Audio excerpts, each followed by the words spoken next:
Two gunmen opened fire from a pedestrian bridge next to Bondi Beach. Several eyewitnesses captured the terrifying moment on their phones. Hundreds flee in panic or try to hide, while the assailants, seemingly unchallenged for several minutes, continue their attacks until a member of the public appears to tackle and disarm one of the suspects, who had come down from the bridge. The bystander points the weapon, but doesn't shoot. Moments later, more eyewitness footage captures the man returning to the bridge where the two gunmen resume shooting before being hit by return fire. Well, I think one was injured and one was down cold, and then I just saw everyone just running, screaming towards my apartment block and just spreading off each way. Everyone was just running, and there were bullets, and there were so many of them, and we were really scared. We didn't know where they were coming from. Police eventually reach the bridge and pin the suspects down. Authorities are treating the shooting as a terrorist incident. This is a targeted attack on Jewish Australians on the first day of Hanukkah, which should be a day of joy, a celebration of faith. An act of evil anti-Semitism, terrorism that has struck the heart of our nation. Mass shootings are extremely rare in Australia. The country has one of the lowest gun-related death rates in the developed world. The last attack of this magnitude was almost 30 years ago. Hi guys, welcome to the channel. ये जो video है, ये video बनाना बिल्कुल अच्छा नहीं लगता, ऐसे type की वीडियोस बनाना बिल्कुल अच्छा नहीं लगता। बट एक रीज़न ये भी होता है कि लोगों को ये भी पता चलना चाहिए कि दुनिया इतनी अच्छी नहीं है जितना वो सोचते हैं, अगर वो सोचते हैं तो। मेरे चैनल का फर्स्ट वीडियो ही दिल्ली ब्लास्ट के ऊपर था, ये शायद फोर्थ वीडियो जाएगा, जो अगेन एक टेररिस्ट अटैक पे है। एंड ऑनेस्टली ये सब देखना बहुत ही ख़राब लगता है, बहुत ही ख़राब लगता है। एंड एक डर भी लगता है कि यार कहीं हम भी ना इस चीज़ का कहीं पार्ट ना बन जाए कभी। और बुरा इस बात का लगता है कि अभी भी ऐसे लोग हैं इस दुनिया में जो इस मेंटालिटी के साथ रहते हैं कि हमारा ही रिलीजन या हमारा ही थिंकिंग, हमारा ही थॉट प्रोसेस सबसे सुप्रीम है और दूसरे का थॉट प्रोसेस सुप्रीम या बेसिकली नॉट इवन रिस्पेक्टेबल है। सो इस वीडियो में हम क्या करेंगे, इस वीडियो में हम कुछ फैक्ट्स देखेंगे जहाँ पे हम देखेंगे एग्जैक्टली क्या हुआ है इस इंसिडेंट में सिडनी के। एंड सेकेंडली हम कुछ हिस्ट्री भी देखेंगे जहाँ पे जूस के अगेंस्ट जो भी अटैक्स हुए हैं विच आर रिलीजियसली टारगेटेड, जो एक रिलीजन के ऊपर जिसके बेसिस पे उसका टारगेट किया गया है, उसके बारे में, उसके हिस्ट्री के बारे में भी कुछ हम समझेंगे। Section 1, the incident. ये जो इंसिडेंट हुआ है वो हुआ है on 14 December 6:47 PM Australian time. जो लोकेशन है वो था बोंडाई बीच, आर्चर पार्क, सिडनी ऑस्ट्रेलिया। जो इवेंट जिसको इन लोग ने टारगेट किया वो इवेंट था हनुका बाय द सी, जिसमें 1000 जूइश लोग प्रेजेंट थे। इन लोगों को पहले से ही पता था कि हनुका फेस्टिवल आने वाला है, इन लोगों को पहले से ही पता था कि हनुका फेस्टिवल पे इस लोकेशन पे इतने सारे जूस प्रेजेंट हो गए एंड इन्होंने पर्टिकुलरली उसी लोकेशन को, उसी फेस्टिवल को टारगेट किया। क्लासिफिकेशन अगर हम देखेंगे तो इसको क्लासिफाई किया गया as a terrorist attack. Now ये क्यों इम्पोर्टेंट है? अगर आप एज एन इंडिविजुअल अगर आपका साइकोलॉजी सही नहीं है, अगर आप इंडिविजुअली आप सही इंटेंशन नहीं रखते हो तो उसको होमोसाइड क्लासिफाई किया जाता है। ऐसे बहुत सारे इंसिडेंट्स हुए हैं यूएस में जिसको होमोसाइड क्लासिफाई किया जाता है।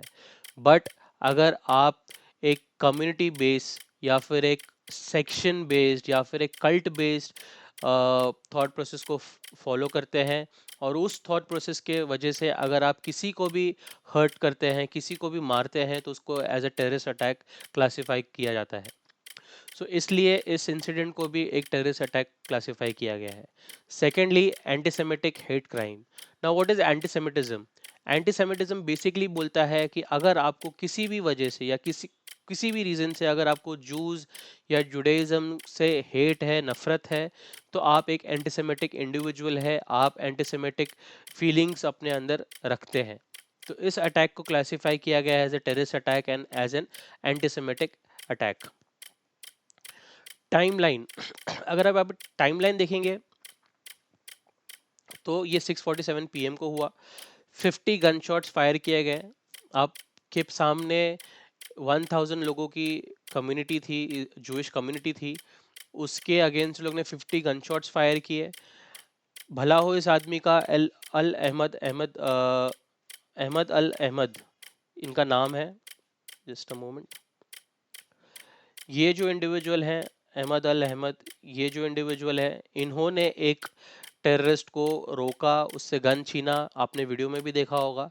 गन छीन के अपने पास गन रखा और उसको रोका कि वो और शॉट्स ना फायर करे और बुलेट्स लोगों के बॉडीज में ना डाले।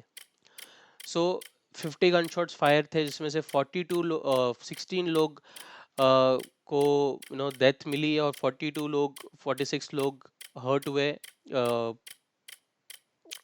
इस फायरिंग के अंदर।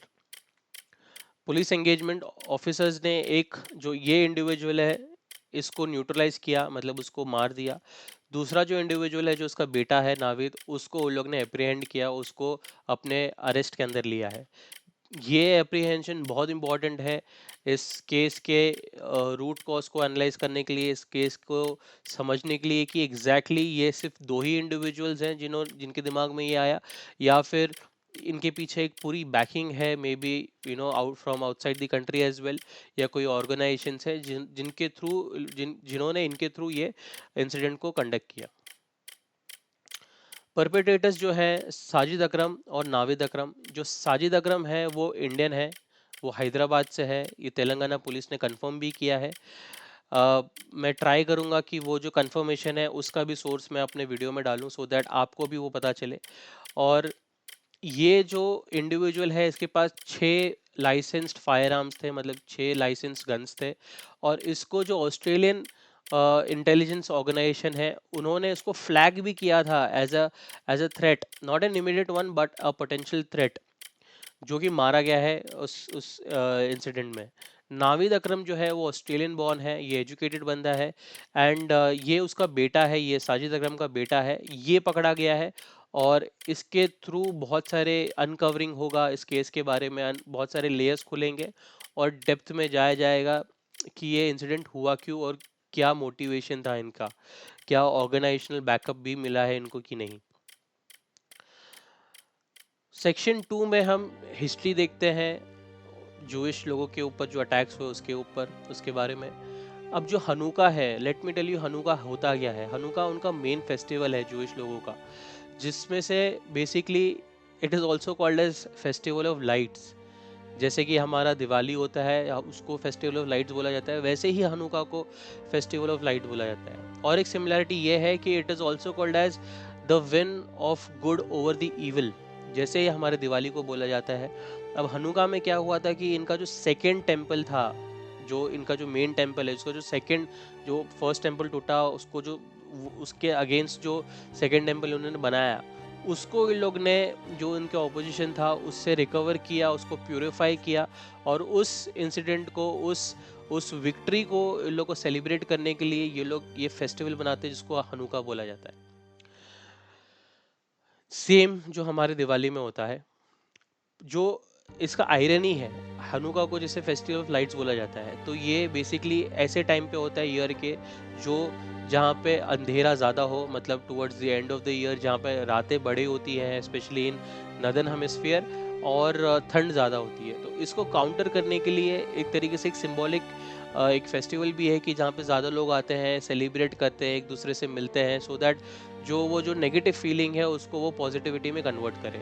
बट आप आयरनी देखिए कि यही सेम चीज़ को काउंटर करने के लिए इन पे अटैक किया जाता है ड्यूरिंग दिस फेस्टिवल टाइम, और इनको डीमोटिवेट किया जाता है, इनको डीमोरलाइज किया जाता है कि अगर आप अपना फेस्टिवल सेलिब्रेट करोगे तो हम आपको अटैक करेंगे इसी समय पे, इसी टाइम पे। और ये तो फर्स्ट डे था, जैसे आपने वीडियो में भी देखा, ये फर्स्ट डे था जिसमें मतलब ये फेस्टिवल का जो 8 दिन का फेस्टिवल होता है, ये फर्स्ट डे था और इस पे ये अटैक किया गया। अब अगर हम पैटर्न देखें, अगर हम हिस्ट्री देखें, ये मैं सिर्फ आपको जो फेस्टिवल पे, इनके जो फेस्टिवल्स हैं उसके ऊपर मैं अटैक की बात कर रहा हूँ, मैं ओवरऑल अटैक्स की बात नहीं कर रहा हूँ, मैं सिर्फ फेस्टिवल पे जो अटैक हो रहा है वो मैं बोल रहा हूँ। तो ये मिडिवल एरा में भी बहुत सारे इनके ऊपर रिलीजियसली अटैक्स हुआ है ड्यूरिंग द फेस्टिवल्स। अगर आप 1938 की बात करें, जो कि इट्स लाइक 87 ईयर्स अगो, वो टाइम पे ऑस्ट्रिया और जर्मनी में बहुत मास स्केल पे उनको मारा गया, बहुत मास स्केल पे इनके ऊपर हमला किया गया। इनके 1400 सिनेगॉग्स, मतलब इनके 1400 मंदिर इनके तोड़े गए, इनके 7500 घरों को जलाया गया, तोड़ा गया, और 91 जूस इसमें मारे गए, और 30,000 जूइश मैन इनको प्रिजन में डाला गया, इनको कंसंट्रेशन कैंप्स में डाला गया। और यही चीज़ को अगर आप आगे बढ़ के देखेंगे, अगर 1942 का वर्ल्ड वॉर 2 में अगर आपको हिस्ट्री पता हो, तो होलोकॉस्ट कंडक्ट किया गया इनके अगेंस्ट, जहाँ पे 6 मिलियन 60 लाख लोगों को, जूइश लोगों को मारा गया है होलोकॉस्ट के अंदर। आप इमेजिन कर सकते हैं कि इस टाइम पे जब हम सोचते हैं कि यार शायद पीस आ गया है दुनिया में, लोग मैच्योर हो गए हैं, लोग ये सब ऐसा बिहेव नहीं करते, आज से सिर्फ 84-86 ईयर्स अगो ये चीज़ की गई है इनके साथ में, एज ए कम्युनिटी के साथ, जस्ट बिकॉज वो एक रिलीजियस कम्युनिटी को बिलोंग करते हैं। नेवे शलोम सिनेगॉग 1986, ये इस्तांबुल में सिनेगॉग था। यहाँ पे फ्राइडे को इनका जो सैबत करके एक डे होता है वीकली, ये हर 7th डे पे आता है, इनका जो कैलेंडर होता है उसके हिसाब से। तो जनरली ये फ्राइडे या सैटरडे को पड़ता है। ये दिन पे ये लोग अपना रेस्ट डे सेलिब्रेट करते हैं, एक तरीके से एक आराम करते हैं, and they get together families के साथ में मिलके ये अपने रिलीजियस बुक्स को पढ़ते हैं। तो इस दिन पे ये सिनेगॉग जैसे उनका जो टेम्पल है उस पर अटैक किया गया, 20 लोग मरे। 1992 में भी बॉम्ब अटैक हुआ था सिनेगॉग पे इस्तांबुल में, वहाँ पे कोई कैजुअलिटीज़ नहीं हुई थी फॉर्चुनेटली।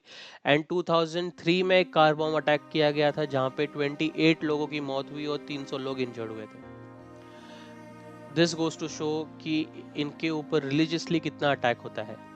और अगर हम देखेंगे और थोड़े बहुत एग्जांपल्स देखेंगे रिसेंट हिस्ट्री में, तो आपको 7 अक्टूबर 2023 तो डेफिनेटली याद होगा, जहाँ पे हज़ारों लोग की मौत हुई थी, बहुत सारे औरतों का रेप हुआ था, बहुत सारे बच्चे जो 1-2 साल के थे उनको जलाया गया है, उनको बेसिकली आपके ओवन्स में डाल के उनको जलाया गया। इतना ब्रूटैलिटी किया गया है इनके लोगों के साथ में।